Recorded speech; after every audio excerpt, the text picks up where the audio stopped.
The Anzac flame, and indeed the entire Camp Gallipoli initiative, owes its genesis to a humble one-penny stamp and a digger called Jack. It's a little-known fact of the Great War that the Anzacs devised a cunning method of outsmarting the dreaded censors, whose job it was to vet and, where appropriate, erase sensitive information deemed damaging to the war effort.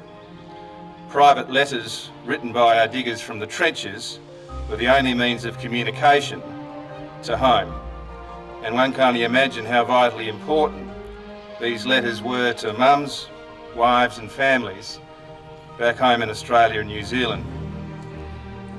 They say necessity is the mother of invention, and our Anzacs weren't the sort to get dictated to by a censor. In response, a secret method of communication was devised using the back of stamps, where diggers wrote messages home to their loved ones, and families would gather around, boil the kettle and steam off the stamp of the envelope and retrieve the secret message on its reverse side. My most treasured possession is a humble one-penny stamp with the simple words written on its back in pencil, "I go out to return, Jack." He did not return. Jack was my great uncle. No known final resting place, no body to bury, nothing physical to mourn, no celebration of his short life. As the great war poet Wilfred Owen wrote, "What passing bells for those who die as cattle."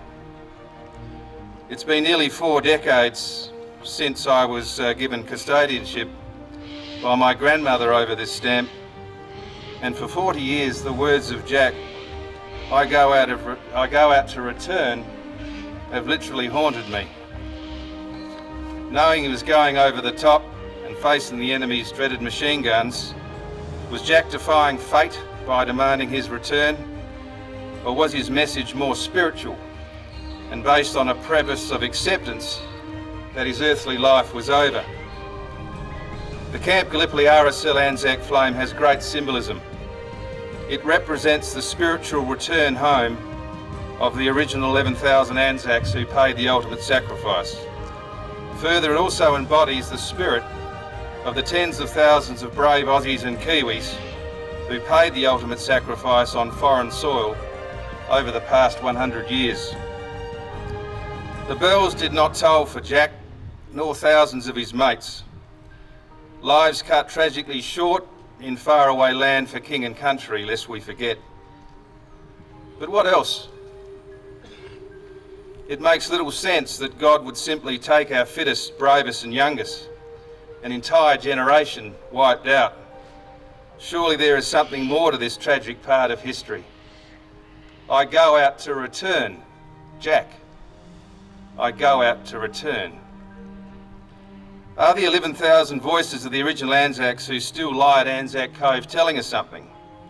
The spirit of mateship, forged at Gallipoli nearly 100 years ago, was blind to racial prejudice, the class system, all people were equal, religion and money. None of this meant anything, and mates meant everything. Anzac Cove was hell on earth, with little food and water, lice, flies, vermin, dysentery, disease and the ever-present fear of death. A place where anarchy could be excused for festering.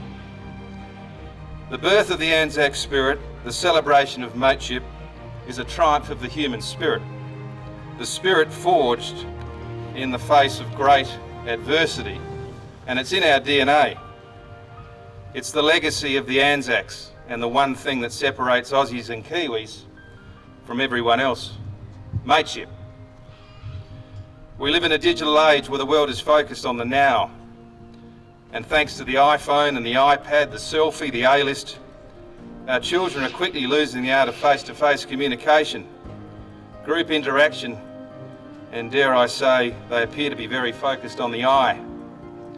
Is the spirit of Anzac lost in our kids?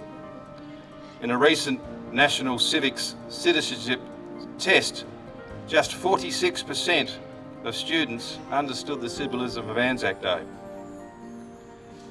The Camp Gallipoli project was established to preserve and foster the spirit of Anzac, focusing on school kids, communities, sporting groups and families.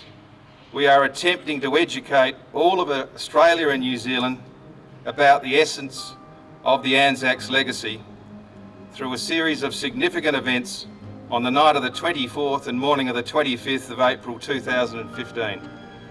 In all capital cities of Australia, selected regional towns in Auckland, New Zealand, Camp Gallipoli asks Australia and New Zealand to come together as mates and camp out under the stars in mainly the original campsites as our Anzacs did a century ago.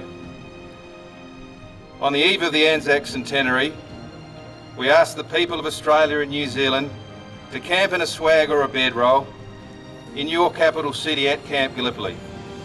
A night of commemoration, education, with genuinely world-class presentations, entertainment with iconic Aussie and Kiwi artists, great tucker for dinner and breakfast, the Anzac flame ceremony, and a dawn service you won't ever forget. Camp Gallipoli is thrilled to be able to bring you the Anzac flame to the people of Australia and New Zealand in the city and the bush. The RSLs will be the custodians of this special symbolism and ensure their activation in each centre. The final journey of the flame will be its grand entrance by light horsemen on Whaler Horse at dusk on the 24th of April 2015 to light the Anzac cauldrons at Camp Gallipoli's around Australia and New Zealand. To Jack and his fellow Anzacs upstairs, mate, your legacy will always be remembered.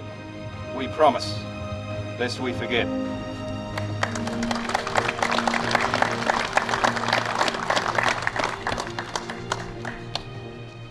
Thank you, Chris. Another moving story.